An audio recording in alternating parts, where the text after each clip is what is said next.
जिस अतीक अहमद के खिलाफ पीड़ित परिवारों ने मुकदमा दर्ज कराया उसके परिवार के खिलाफ, वह समाजवादी पार्टी के द्वारा पोषित माफिया है और उसकी कमर तोड़ने का काम हमारी सरकार ने किया है।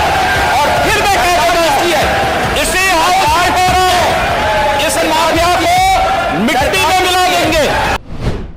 जहां चारों तरफ पुलिस की घेराबंदी थी, मीडिया के कैमरे अतीक और उसके भाई पर थे, लेकिन कुछ चंद पलों में जो होता है उसे देख पूरा देश सुन्न रह जाता है। जहां अतीक की गाड़ी पलटने की कई बार आशंका जताई, लेकिन इस घटना को कुछ और ही अंजाम दिया गया। अतीक अहमद की पुलिस की कड़ी सुरक्षा के बावजूद हत्या हो जाती है, जिसके बाद अब हर किसी के मन में बस एक ही सवाल गूंज रहा है, आखिर इस हत्याकांड के पीछे साजिश किसकी? आखिर उन दोनों को रात में ही अस्पताल क्यों ले जाया गया? जहां अतीक अहमद को साबरमती जेल से प्रयागराज कड़ी सुरक्षा के साथ ले जाया गया, उसे वैन के बाहर नहीं निकलने दिया जाता। वैन में कैमरे लगे होते, पुलिस कर्मियों को बॉडी वॉर्न कैमरा पहनाया गया। जहां माफिया अतीक वैन में बैठकर मीडिया को बार बार कहता कि कोई उसे मारने की साजिश रच रहा है। डॉन को बार बार अपने एनकाउंटर का डर सता रहा था। हम आपके जरिए गवर्नमेंट से कहना चाहते हैं कि बिल्कुल मट्टी में मिल गए हैं, अब हमारे औरतों को बच्चों को परेशान न करें। लेकिन जब 15 अप्रैल को उसे और उसके भाई अशरफ को प्रयागराज के मेडिकल अस्पताल ले जाया गया, तो ना ही वैन थी और ना ही पुलिस कर्मियों को बॉडी वॉर्न कैमरा पहनाया था। सिर्फ दोनों भाइयों को एक ही हथकड़ी पहनाए लेकर जाया जा रहा था और पलक झपकते ही कुछ ऐसा हुआ जहां सब देखकर सन्न रह गए। जी हां, लाइव चैनल पर पूरी दुनिया के सामने अतीक के माथे पर बंदूक रख गोली मारी गई और वहीं दूसरी तरफ उसके भाई अशरफ पर 3 से 4 गोलियां बरसाकर उसे खत्म कर दिया गया। अब पूरे इलाके में गोलियों की आवाज से गूंज उठा। लोग बस अपनी जान बचाकर भागना चाहते थे और वहीं पुलिसकर्मी बस देखते रह गए। अब इस हत्याकांड के पीछे साजिश किसने रची? जहां तीनों शूटर पत्रकार बन माइक कैमरा लेकर अतीक अशरफ पर गोलियों की बौछार कर हत्या कर दी। पुलिस भी कुछ न कर पाई और हत्या कर तीनों आरोपियों ने जोर जोर से जय श्री राम के नारे लगाए और आरोपियों को अब गिरफ्तार कर उन्हें 14 दिन की न्यायिक हिरासत में भेज दिया।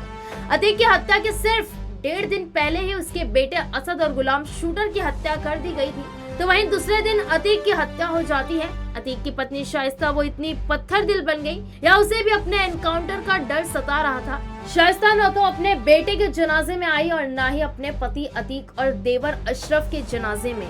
अतीक के जनाजे में कई बार उम्मीद की जा रही थी कि पत्नी शाइस्ता परवीन आ सकती है, अपने आप को पुलिस को सरेंडर कर देगी, लेकिन शायद वो चाहती कुछ और ही थी। उसे अपने एनकाउंटर का डर सता रहा था। अभी उसके 2 नाबालिग बेटे हैं जिन्हें बाल सुधार गृह में रखा गया है। समय बीतता गया, कड़ी सुरक्षा के साथ अतीक और अशरफ के शव को कसारी मसारी कब्रिस्तान में दफन कर दिया गया।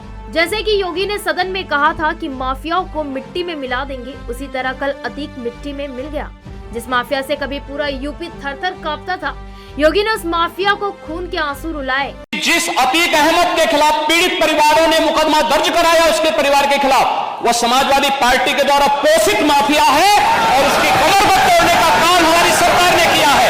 और फिर मैं कहती है इसे हम इस माफिया को मिट्टी में मिला देंगे। माफिया अतीक अहमद और उसके भाई अशरफ का अंत इस तरह होगा, किसी ने ऐसा सोचा नहीं था। अतीक का नाम प्रयागराज ही नहीं बल्कि पूरे यूपी में गूंजता था।